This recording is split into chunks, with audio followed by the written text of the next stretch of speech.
రాష్ట్రాన్ని కరువు కమ్మేసింది. తీవ్ర వర్షాభావ పరిస్థితుల వల్ల రాష్ట్రమంతటా కరువు ఛాయలు స్పష్టంగా కనిపిస్తున్నాయి. పాలమూరు జిల్లాలో అత్యంత తక్కువ వర్షపాతం నమోదు కాగా వర్షాలు పడినప్పటికీ చాలా విరామం రావడం వల్ల మిగతా జిల్లాల పరిస్థితి అలాగే ఉంది.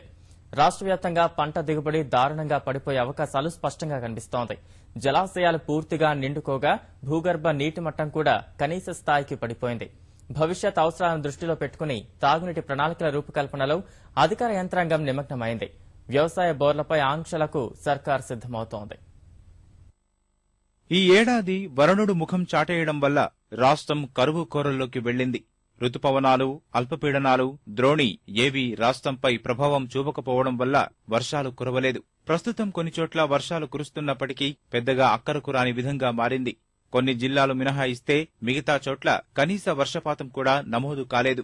ఖమ్మం, నల్గొండ, ఆదిలాబాద్ జిల్లాలో మాత్రమే పరిస్థితి కాస్త ఆశాజనకంగా ఉంది. వరంగల్ జిల్లాలో జనగాం మినహా మిగతా చోట్ల పరిస్థితి మెరుగ్గానే ఉంది. రాష్ట్రంలోని 273 మండలాల్లో సాధారణం కంటే తక్కువ వర్షం కురిసింది. పాలమూరు జిల్లాలో అత్యంత తక్కువ వర్షపాతం నమోదైంది.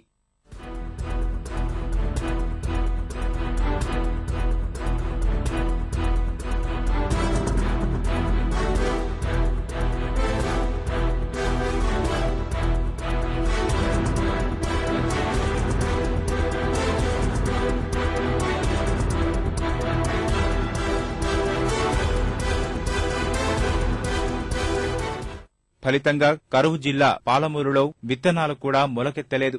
మొలకెత్తిన పంటలు కూడా ఎండిపోయాయి. జిల్లాలో 1,15,000 ఎకరాల్లోని పంటలు పూర్తిగా దెబ్బతిన్నట్లు వ్యవసాయ శాఖ ప్రాథమికంగా నిర్ధారించింది. ఇతర జిల్లాల్లో కొన్నాళ్లుగా కురుస్తున్న వర్షాలకు పంటలు కాస్త పచ్చగా కనిపిస్తున్నప్పటికీ ఫలితం లేకుండా పోయింది. సరైన సమయంలో వర్షాలు కురవనందున మొక్కలు ఎదగలేదు. ఆ ప్రభావం దిగుబడిపై స్పష్టంగా కనిపిస్తుందని అంచనా వేస్తున్నారు. అదునులో వర్షాలు పడకపోవడం వల్ల పంట బాగా తగ్గుతుందని చెప్తున్నారు. పత్తి, మొక్కజొన్న పంట కోలుకున్నప్పటికీ దిగుబడి తగ్గుతుందని, వరి పంట దిగుబడి కూడా గణనీయంగా పడిపోనుందని అంటున్నారు. పంట నష్టం జరిగిన ప్రాంతాల్లో రబీ సీజన్కు కాస్త ముందుగా ప్రారంభించాలన్న ఆలోచనలో వ్యవసాయ శాఖ ఉంది. జలాశయాల్లో నీరు లేక భూగర్భ నీటిమట్టం పడిపోవడం వల్ల వరి సాగు తక్కువగా నమోదైంది. నీటి కొరత కారణంగా వరి దిగుబడి కూడా తగ్గే అవకాశాలు లేకపోలేదు.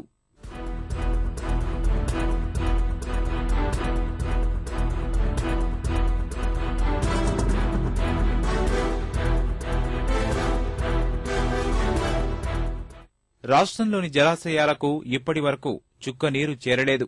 కృష్ణా, గోదావరి నదులపై ఉన్న జలాశయాల్లో నీటిమట్టం కనీస స్థాయికి పడిపోయింది. పలుచోట్ల నీటి నిల్వలు ప్రమాదకర స్థితికి పడిపోయాయి.